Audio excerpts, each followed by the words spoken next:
Good morning and welcome to my Success Series podcast. Today I'm going to be talking about what buyers and sellers really want from a real estate agent. I've been to many courses where people will tell you, you have to do this for buyers and sellers. You have to, you have to say, like, if you go on a listing presentation, I imagine you can almost like close your eyes right now and this is probably the typical 6 or 7 things that you're probably saying on a listing presentation, and most agents are saying too, which is, one of the reasons you're going to hire me is because I'm a great negotiator, or I'll stage your home and get the most money possible. My marketing, my website, and my feature sheets are better than everyone else. I'll hold public open houses to increase the activity. I'll distribute your listing to a target market of potential buyers, builders, other realtors in my office, thousands of websites. We'll hold offers to build an auction for your house, or I have my own buyers database that I'm going to be, sending out this, all your listing details to. And I think all of those are great points. And if you really think about those 7 points, it's probably, I would say, at least 80 to 90% of the skeleton of your listing presentation. But I think we have to evolve now. We have to really move away from telling and selling to listening and consulting. Because here's the truth. Your customer is asking themselves these 3 questions about you as you're talking or as they're dialoguing with you. One is, do you care about me? Number 2, can I trust you? And number 3, can you help me? Now, what if we were to almost change our presentations to really address the naked self-interests of our consumers? And the research, one of the best places to get the research of what buyers and sellers really want is to go to the National Association of Realtors, which is a US-based realtor membership site. And they poll between 50 and 100,000 buyers and sellers every year, and then they release their report in October. So you can Google this report if you want. So it's NAR 2016 Home Buyer Seller Profiles. And when you Google it, you'll get a whole bunch of links back to NAR, but if you just keep scrolling down, you're going to find that you can get the report for free because someone's posted it on their blog. Or you can pay $170 to NAR if you wish. But let me share just some of those insights with you so you can really understand what's going on in the market. And I want you just to kind of open your mind away, because many of you might be thinking, oh, well, that's an American-based survey. We're in Canada, or many of our listeners are American. I just want you to suspend that thought for a second and understand that people are people. And when you're polling that many people, and I've been tracking NAR stats for 20 years, and I'm going to tell you, in my own research, I think that they're very similar to the Canadian stats.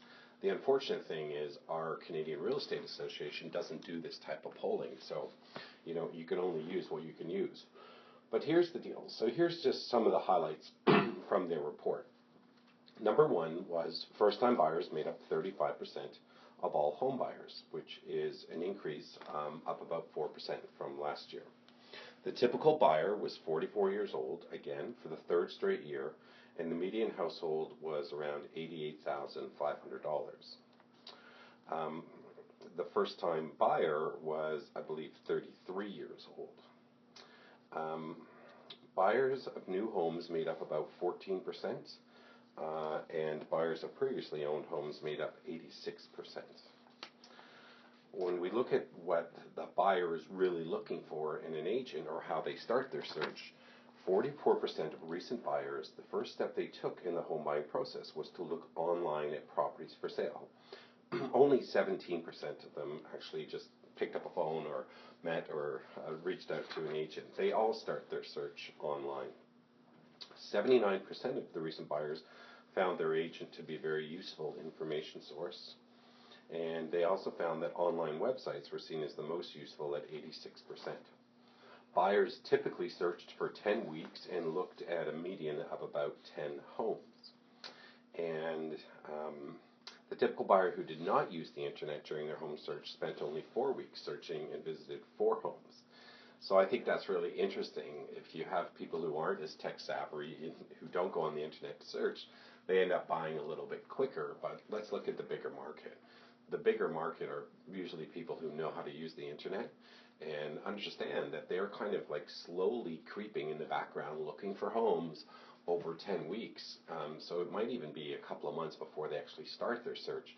But they're out there researching just like you do for any other product that you're trying to buy.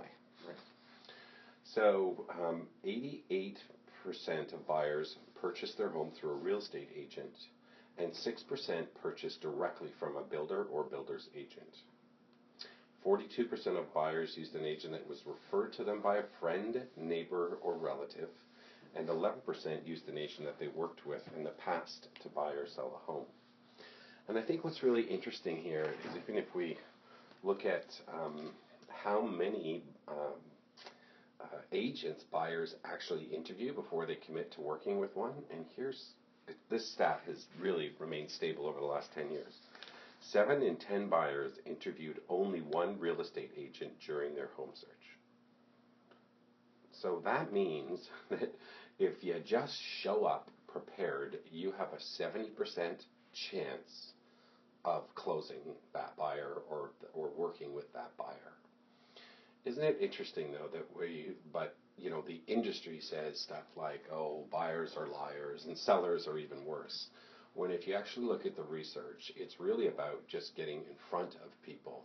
And if you have a buyer consultation set up where you're meeting someone for a coffee to talk about real estate, you have a 7 out of 10 chance of working with that person. And remember, what they're looking at you as you're talking is thinking, do you care about me? Can I trust you? And are you the one to help me? So just remember that theme, because at the end of this podcast today, I'm going to kind of like change the dialogue on how we actually present to buyers and sellers. Going back to buyers, 88% of buyers would use their agent again or recommend their agent to others. That's pretty good. That's a pretty good success criteria. So kudos to most of those agents working out there. Let's look at home sellers. Typical home seller was 54 years old. For all sellers, the most commonly cited reason for selling their home was it was too small, that was 18%, followed by a desire to move closer to friends and family, 15%. Job relocation was 14%. Sellers typically lived in their home for 10 years before selling, which was an increase from 9 years in the last report, so it's staying a little bit longer. And 89% of home sellers worked with a real estate agent to sell their home. And what I find really interesting is 64% of sellers found their agent through a referral from a friend, neighbor, relative, or used an agent they had worked with before. So let's break that down even more. So sellers, 39% were referred by a friend, neighbor, or relative. So that's 4 out of 10. 25% used their agent previously, so 2.5 out of 10. Or if we combine those numbers, that's 64% of sellers. So all the listings that are available in the market, you either had to be referred to them or you had to have helped them previously. 4% of sellers chose their agent from personal contact from the agent, which I would imagine would be like a phone call or door knocking. So 4%, 4 out of 100. So for every 100 sales or signs you see go up in a community, only 4 were actually selected their agent from the personal contact of that agent. 4% found their agent from websites. 4% met their agent at an open house, which is down from 7. It's really interesting. 2% from the open house sign that they had called on. 2% were relocated using a relocation company, and 2% from direct mail. So isn't it interesting that our industry has been teaching this 2 or 3 hours of cold prospecting every day as your way to build your business? Now, I'm not saying that you can't do it. that it's not being done. But I'm only saying you should only do it if that's where your natural skill set is. Because that's a whole lot of effort, 15 to 18 hours a week. Sometimes that would be probably 70 hours a month to basically just get your potential market is out of 100 people who are thinking about selling this year in your community or this month.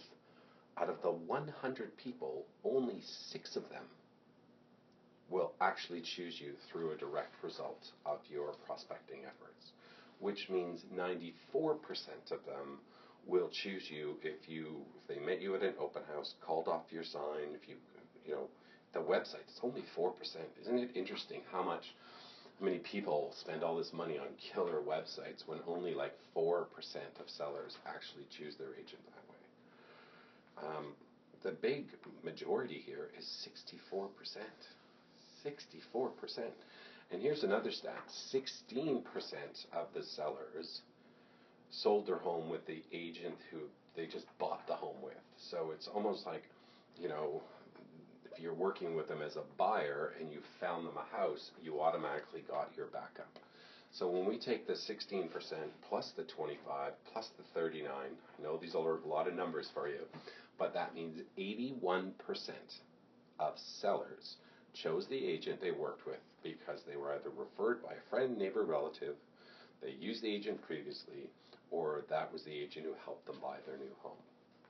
So isn't it crazy that our whole industry tells you one thing when the truth is it's your local sphere of influence is the 80% of the reason why a seller is going to choose you. That's a big stat. And this is why I really am so passionate about you creating your niche, whether it be a niche geographic farm, or it be a niche demographic farm, a niche psychographic farm, like, you know, helping young families move into the right school district, helping people through a divorce, helping seniors downsize, helping women build wealth, helping lawyers buy investment properties, helping accountants buy investment properties. There's so much business out there and so many niche markets that I'm still amazed at how many people will resist this whole idea of niche markets, as that's the guarantee of your future. I mean, let's be honest, with so many agents right now in our industry, a lot of agents I've talked to recently, they're a little fearful of their future. They're like, am I really going to be around in the next 5 years to build the wealth for me and my family with all of this competition? And that's why I'm so passionate. It's why I wrote the book. It's why I'm doing my 2-day seminar, June 19th and 20th. And please go to Eventbrite. Just Google McQueenie Method Eventbrite if you want to register, because this is the agent survival guide of the future. It's not trying to be everything to everyone. It's not telling and selling. It's actually listening and understanding. And what I find curious is when NAR polled the agents on, or polled sellers and buyers on what were the characteristics they were looking for with their agents, it was being trustworthy. Were they honest? Did they have integrity? Outpolled every other criteria, including top agent in the neighborhood, including being the great negotiator, although that was pretty high in the rank. So what if we change the game a little bit from now on? And instead of going through the 7 things I talked about at the beginning of the call, like I'm a great negotiator, I'm going to bring in my stagers, I'm going to put you on 1 million websites. What if we were just to slow it down and really just change the game and really go, instead of me telling and selling you, why don't I really listen and consult with you? So you can be a teller-seller, or you can be a listening consultant. And I really believe the rule of thumb for any consultation you have with anyone is that you're only allowed to talk 25% of the time. And when you follow that rule, you'll be amazed at how people will actually start to really tell you what's important to them. And that begins with you asking them, like, what are some of your dangers? What are some of your fears right now that you're thinking about during this process? And just let them talk. Oh, I don't know if I'll get the most money for my house. I don't know, should I buy a home first before should I sell first? Like the typical stuff, will I be able to move down and still put money in the bank? This is when they're telling you what their true fears and motivations are. And then I would ask them, what are some of the opportunities? What's getting you excited about making the move? And now they're going to start telling you about their aspirations. They're going to tell you about how I want to move closer to being next to the grandchildren, or we want to get our kids into a great school, or I just want to stop all the muss and fuss of taking care of a house and get into a condo so I can travel more. And that's why the first question about dangers and fears, the second about opportunities or the future, what's getting you excited. And then you kind of finish your consultation with, what are some of the strengths of your existing home that you can kind of share with me, so that, you're the one who's lived here for 10 years or 20 years, so that when I'm actually talking to people at the open house or doing my prospecting or whatever, I can really get the essence of why you loved to live in this area so much. So I think that's kind of like one of my themes, that I think the big theme of today's call is just let's switch away from being the salesperson, sell, to the consultant, listen, ask great questions, but base it not around what you think the market wants, but on what the real research is telling us. And the research is telling us that the primary core needs of buyers and sellers are, do you care about me? Can I trust you? And can you help me? And if you were to start, what if, you started building your presentation, or if you got asked this question, why should I pick you?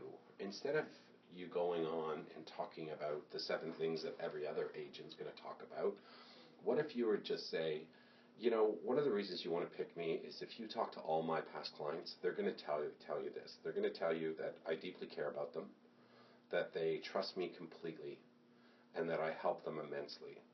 And I guided them safely through the journey of buying and selling a home.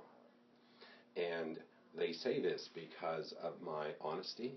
I'm very transparent, that I'm going to protect you, that I'm going to tell you the truth, that I have very high integrity. And on top of that, I have the skill set and the experience in order to help you out. What if we just change the conversation? Because that's what the consumer really, really wants. The consumer doesn't want just to know the logical reasons why they pick you, because logic's going to make them think. But what makes them connect with you is the emotional reasons. And the emotional reasons is basically, they want to be safe. They want to be guided through this transaction.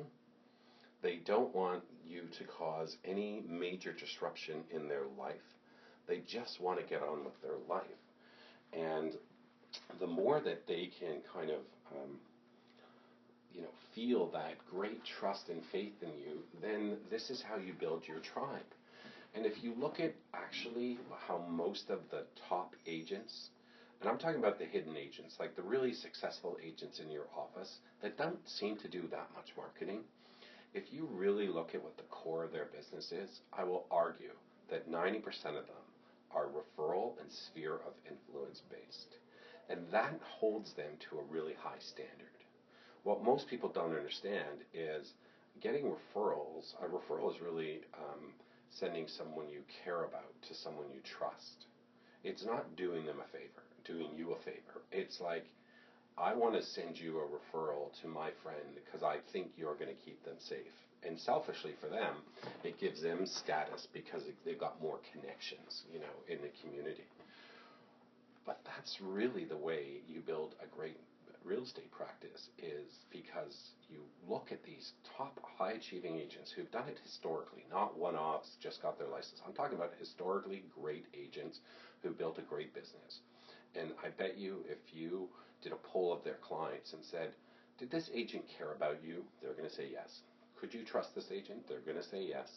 And was this agent super helpful and also not only offered a great product to you, but offered a great service standard? So that's kind of the essence of today's call is really, last week we talked about changing the game of, or riding two horses of lead generation and lead conversion. And I think this time we're going a little bit deeper just onto the lead conversion and then building a massive business around your niche, because you're bringing your natural strengths and your unique abilities to a target market of people who you like, trust, and respect, and they like, trust, and respect you. So that's my thought for the week. Have a great week, and I look forward to sending my next podcast out next week to you. Remember, just again, I'm going to do a shameful plug here, but I'd love to see you at my McQueenie Method seminar. It's only $299 for 2 days of great fun, where we kind of going to do a kind of a disc profile of you, but really go deep on that to understand what your natural strengths are. That's on the Monday morning, I believe. So it's Who Are You is the Monday morning. The Monday afternoon is Who's Your Target? How do you then create a unique process to target market? And I'm talking about marketing to your target market. On the Tuesday morning, we spend more time on finishing your 12-month marketing blueprint plan for your tribe. And then it's one thing to get tons of people coming to you, but the rest of the morning we really spend on creating the unique experience that each and every one of your customers is going to go through, so that you can really build the tribe of raving fans, which is what we're really finishing off on Tuesday afternoon. So really simple seminar, helps you find your niche, then shows you how to market to them, then shows you how to serve them, and you walk away with a 12-month blueprint. So just go to Eventbrite, McQueenie Method, June 19th, 20th in Toronto, and look forward to seeing you. Have a great week. Bye.